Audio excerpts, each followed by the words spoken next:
Hi, welcome to Bear Witness. I'm Robert Bettis. The past couple of days we have been talking about the African Congo. We went up the hills and saw silverback gorillas.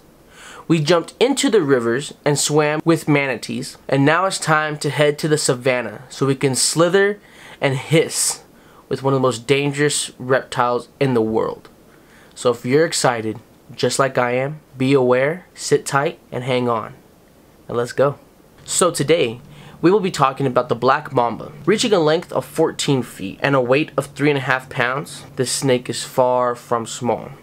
Honestly, I thought this snake would be fatter. From eating bats and small chickens and even bush babies. And if you don't know what a bush baby is, it's alright.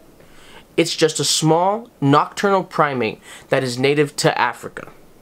Every time you see a documentary, you'll always see the animals are all like,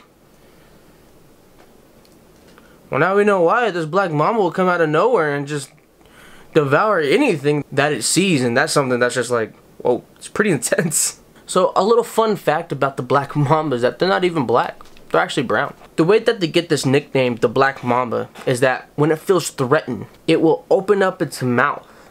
And inside, it's blue and black.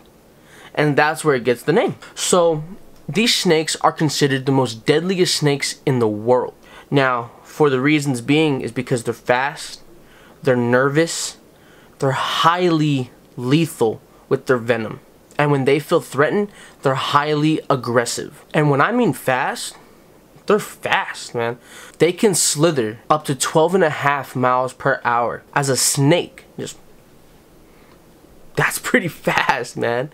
So these snakes do not go and just harm out of nowhere. Actually, they're very shy. And when something comes to threaten them or to go observe them, they will actually try to run away. Not until they are cornered and they have nowhere else to go will they raise their body up, open their neck flap like a cobra, and hiss. So if you are ever attacked by this snake, they don't just strike once and they don't just strike and hold on. These snakes will hit rapidly, multiple times, injecting you with neuro and cardiotoxin, which is the name of their venom. If you get struck by this snake, it is 100% lethal. In 20 minutes, you will die. This snake is the reason for frequent deaths till this day because of the lack of anti-venom. Without that, it's over. So the good news about these black mambas is that their population is stable. According to the IUCN Red List status, these snakes are in their least concern, which means they're not endangered and they're not being harmed a lot. They're just living their life, slithering, slathering, and eating whatever they can. These snakes live in savannas and the southern and eastern hills of Africa. So if you are ever in any of those three places, watch your feet, watch the trees, and be very cautious because they will run until you get them cornered. Now during the summer and springtime is when these snakes mate. The males will actually fight other males to get the affection of the females. Once the courting starts, the males will actually intertwine themselves with the female to start the mating process. Once the female is pregnant, she will lay up to 6 to 25 eggs in a damp, warm burrow. Now, this snake can live up to 11 years. So imagine 25 black mamba snakes coming out of their shells of this burrow. And now each one, if they're not killed, eaten, and if they have a proper food source, is going to live up to 11 years. And then they're going to go and have their kids. And then so on and so forth. That is why this population is at a stable rate. Because they produce so many offspring. And then that offspring produces so many offspring. And then so on. And just keeps going. Now, to me, these snakes are really cool. Are really fascinating. I've worked with a lot of snakes.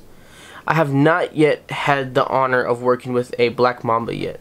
But I plan to work with one as soon as I can. Even though they're venomous, even though they're dangerous, it's not scary to me. It's just I have to be cautious and have to be aware. But this is something that I would love to do.